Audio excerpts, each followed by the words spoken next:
नमस्कार, मी पवार दिनेश वैजनाथ आपणासमोर स्वातंत्र्य दिनाच्या निमित्ताने मनोगत व्यक्त करत आहे। मी या शहरी अनुभवामध्ये तिरंगा माझा दिमाखात डोलतो आहे, सांगण्यास यांची तोंडी मी आज गर्वाने बोलतो आहे, स्वातंत्र्य दिनाच्या सर्वांना हार्दिक शुभेच्छा। आदरणीय विचारमंच, गुरुजन वर्ग व गावकरी व माझ्या बालमित्रांनो, ज्या मातीमध्ये आपण जन्म घेतला ती हीच माती फार तंत्रात होती। मित्रांनो, आपल्या सीमेचे रक्षण करणाऱ्या सैनिकांचे स्मरण करूया आणि रात्री शांतपणे झोपूया। त्यांचे धैर्य आणि समर्पण अतुलनीय आहे। याच मातृभूमीच्या स्वातंत्र्यासाठी या देशातील थोर वीरांनी आपल्या प्राणाची आहुती दिली। या सर्व थोर वीरांना माझे कोटी कोटी प्रणाम।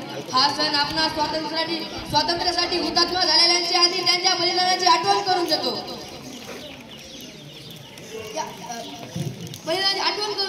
पण या देशासाठी आज 15 ऑगस्ट म्हणजे आपला स्वातंत्र्य दिन। आजचा दिवस स्वाभिमानाचा, उत्साहाचा, आनंदाचा व अभिमानाचा आहे।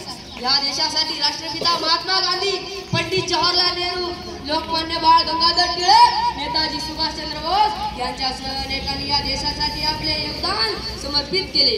आजच्या दिवशी देशभक्ती आणि राष्ट्रप्रेमाच्या भावनेने आपले हृदय भरून येते। 15 ऑगस्ट 1947 रोजी दिल्लीच्या लाल किल्ल्यावर आपला तिरंगा ध्वज फडकविण्यात आला व या दिवशी ही भूमी ब्रिटिशांपासून मुक्त झाली। स्वातंत्र्य दिनी या जगातील सर्वात मोठी लोकशाही असणाऱ्या भारत देशाची विविधतेमधील एकता दिसून येते। स्वातंत्र्यानंतर आपला भारत देश विज्ञान, शेती, शिक्षण, क्रीडा अशा अनेक क्षेत्रात वेगाने प्रगती करत आहे। पण याच माती दहशतवाद, गरिबी, असमानता, भ्रष्टाचार, त्रिगुणवत्ता, बालविवाह अशा अनेक समस्या सुद्धा आहेत। अशा समस्यावर आपण सर्वांनी मात केली पाहिजे।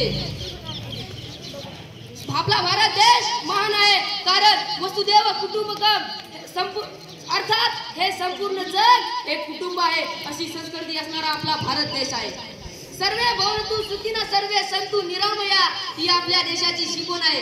चला आपल्या परीने आपण पूर्ण मेहनत घेऊ व आपल्या भारताला जगातील सर्वोत्तम देश बनवू। शेवटी माझ्या देशासाठी एवढेच बोलतो,